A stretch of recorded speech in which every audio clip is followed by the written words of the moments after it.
You know, we're doing projects with Anglian Water, who are trying to interface much more directly with the land managers to try and ensure that the day-to-day activities of those land managers, who obviously are just trying to produce great yields and produce great food, don't then have a knock-on detrimental impact in the river system that ends up incurring loads of costs for Anglian Water and then means that the consumers have to pay more.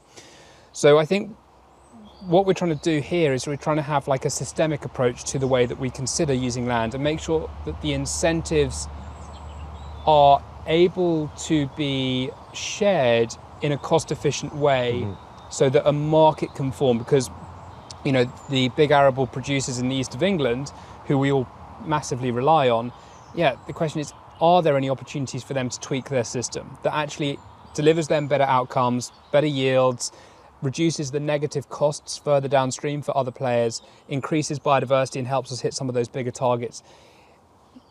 I personally think it is all possible if we use this kind of systemic approach to understanding how do we get multiple parties to work closer together and make sure those market incentives and payment structures are there and easily accessible by the land managers. So all of a sudden it's not a pain to do an agroforestry system.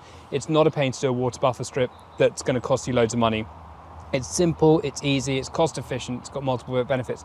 So I think the food production system has got to be interwoven into this environmental conversation we're having and making sure carbon is sequestered as a byproduct of its, the output.